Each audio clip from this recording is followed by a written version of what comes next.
Hey there, welcome back to Manotick Stringworks. Glad to have you here. Please remember to like and subscribe for more video content. Let me know in the comment box below this video what you think of the design of this custom bass.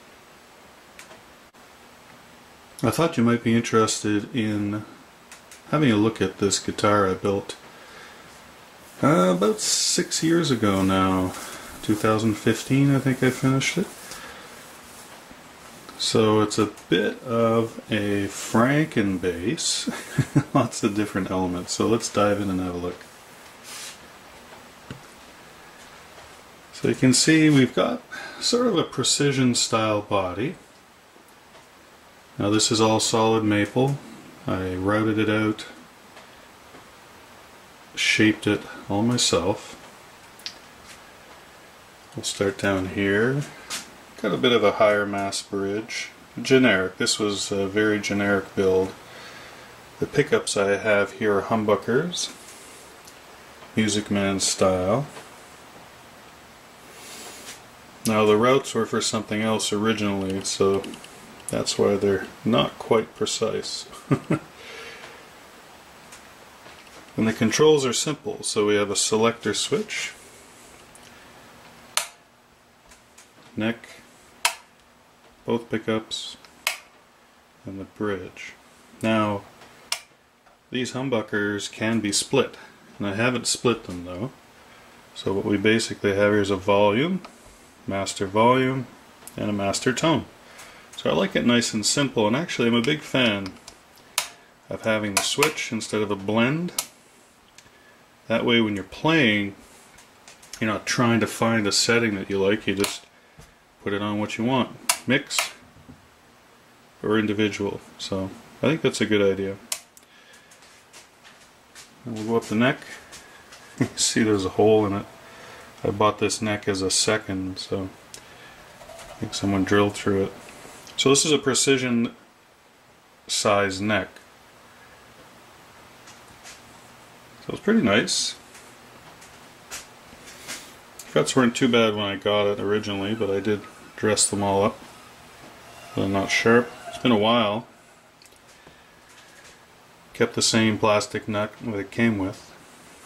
But then you'll see the headstock. What does that look like? Well, that sort of looks like a Rickenbacker. So it's definitely inspired by a Rickenbacker for the headstock. So this headstock I grafted on a couple of pieces of maple to the existing headstock, which I cut into a straight line. And then once that had dried, then I made a template and I cut it out. So I kind of like that look. Looks pretty neat. So I think this guitar, this bass has been sitting around on the rack for probably a good year and a half since I used it last in a band or jamming. So let's have a look and give it a good setup.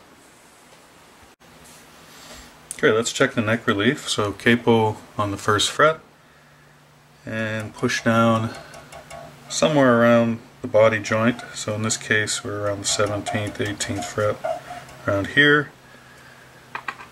I like to use 12 thousandths to start. So at the 7th fret, yeah, it's just passing right under there, so probably tighten up that nut a little bit. Alright, so let's do that.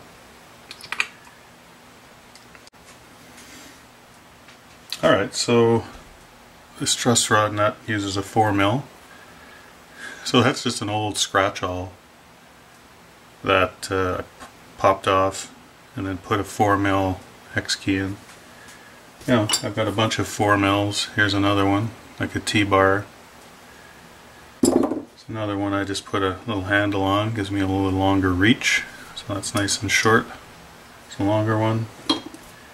Well, here's just a standard 4mm hex key. So I've got a few different options, but I should be able to get this one in here. Oh, there we go. So righty-tighty, you want to go clockwise. So I'll start with a bit of a turn. That moved nicely. Okay.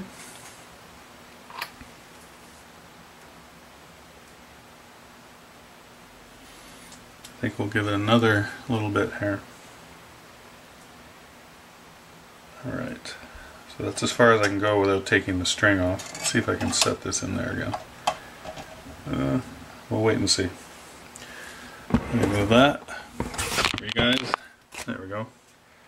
So again, we're going to see how we're doing with the 7th fret.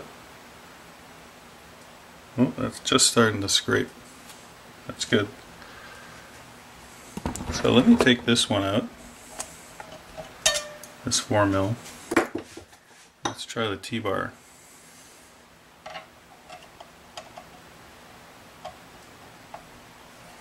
Yeah, that's going to work better. Another little turn.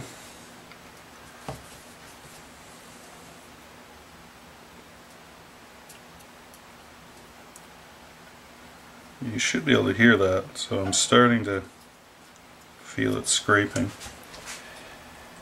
So maybe I'll give it just a little more.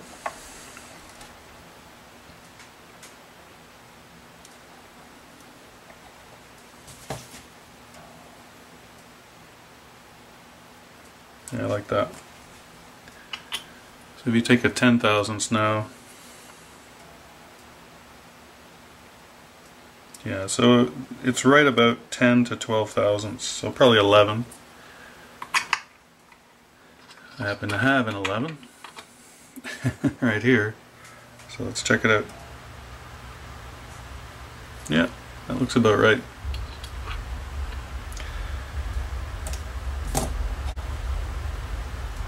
So just a little tip, whenever you use a T-wrench like this, it has a ball end, right? Instead of just the hex end. You have to be careful to make sure it's really seated into the nut properly. Otherwise you can strip it out pretty fast. The ball end's there to allow you to get it at a little bit of an angle.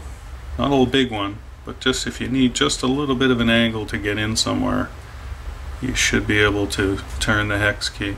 Now, again, like I said, you have to really make sure it's seated properly. Even straight, you have to make sure it's seated. So, nice tool, but just make sure you don't strip anything out with that.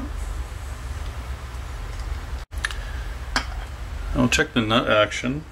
So the action at the 1st fret, start with 22 thousandths, the high end. There's really no play, a little bit there maybe. Not much though. I think we're going to keep that where it is, so I don't mind that at all. Okay, so 22 thousandths. Here, I'm going to show you. So basically, I always check first with 22. Because that's the high end of where we want to be. So that's snug under there, so that's good. The low end would be 18. Oops, sorry, this way. 18. So, you know, that's sort of touching. It's not bad. And then of course right in the middle would be 20. Right, so if your 1st fret action, the nut action, is between 18 and 22 thousandths, that's good. You shouldn't really have any problems with that. You can go lower than 18, but you could end up with some buzzing on the 1st fret when you strum an open string.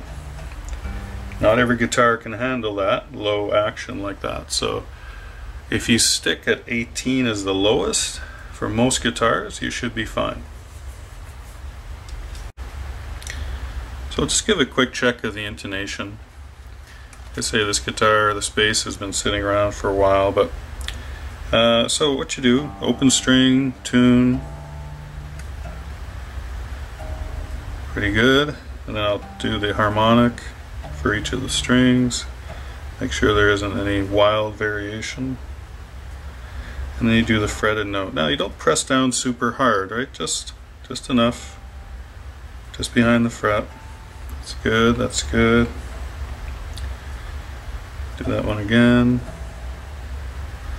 I need to tune a bit, it's a little flat. There we go.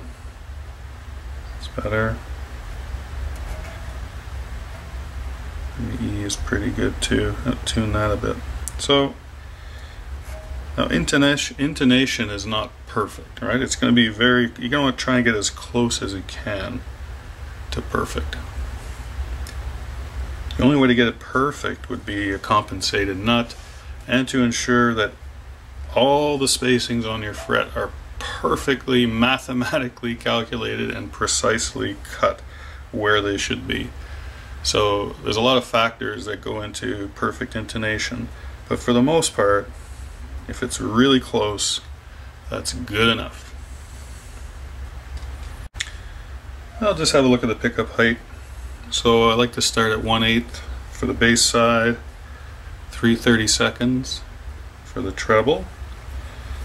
So press down on the last fret, get your gauge against the pole piece and underside of the string. That's pretty good. Let's try down here. Yeah, that could come up. Do the same thing here, 3/32.